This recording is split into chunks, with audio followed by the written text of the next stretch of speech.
इसमें हम लोग करेंगे ICSE class 9th ML Agarwal chapter 2 compound interest exercise 2.1 का क्वेश्चन नंबर 14।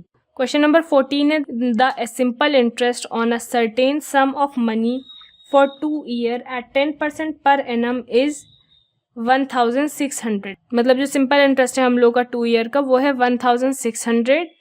हम लोग को रेट दे रखा है, टाइम दे रखा है, हम लोग को प्रिंसिपल निकालना है। आगे क्या कह रहा है, find the amount due and the compound interest on this sum of money at the same rate 3 year, interest being record annually. फिर हम लोग को निकालना है अमाउंट और कंपाउंड इंटरेस्ट 3 साल के लिए। पहले हम लोग SI1 निकालेंगे, मतलब simple interest. Simple interest is equals to P into R into T upon 100। हम लोग को सिंपल इंटरेस्ट दे रखा है, रेट दे रखा है, टाइम दे रखा है, हम लोग को प्रिंसिपल निकालना है। तो हम लोग प्रिंसिपल को यहीं रहने देंगे, रेट और टाइम इधर आ जाएगा और 100 इधर ऊपर चल जाएगा। तो ये हो जाएगा SI into 100 upon R into T। तो इसमें इनकी वैल्यू रखेंगे, आ जाएगा 1600 इंटू 100 अपॉन रेट है हम लोग का 10 और टाइम हो जाएगा 2।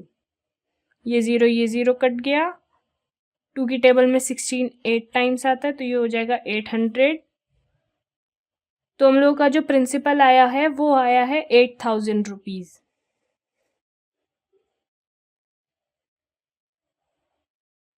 हम लोग ने प्रिंसिपल निकाल लिया, अब हम लोग अमाउंट निकाल लेंगे।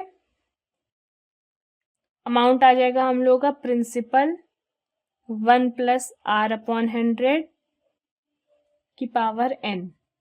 तो प्रिंसिपल हम लोग का है 8000, 1 प्लस रेट है 10% अपॉन 100 और n हम लोग को अब अमाउंट और कंपाउंड इंटरेस्ट के लिए निकालना है। तो हम लोग का टाइम 3 ईयर हो जाएगा। ये 8000, 1 प्लस ये ज़ीरो कट गए और 1/10 होता है 0.1 क्यूब इज इक्वल्स टू 8000, ये जगह 1.1 का क्यूब। इसको सॉल्व करेंगे तो आ जाएगा 8000 इंटू 1.1 का क्यूब होता है 1.331। इन दोनों को मल्टीप्लाई करने पे आ जाएगा 10,648 रुपीज़। ये हम लोग का अमाउंट आ गया।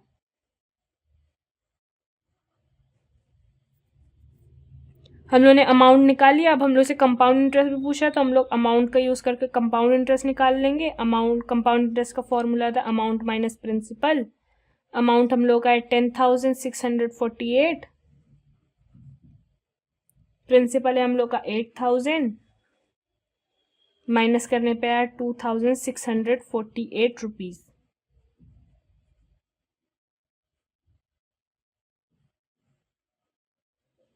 तो इस क्वेश्चन में हम लोग को SI दे रखा था, रेट दे रखा था, टाइम दे रखा था। हम लोगों ने इन दोनों का यूज़ करके प्रिंसिपल निकाल लिया, फिर प्रिंसिपल का यूज़ करके अमाउंट निकाल लिए, फिर अमाउंट का यूज़ करके कंपाउंड इंटरेस्ट निकाल लिया।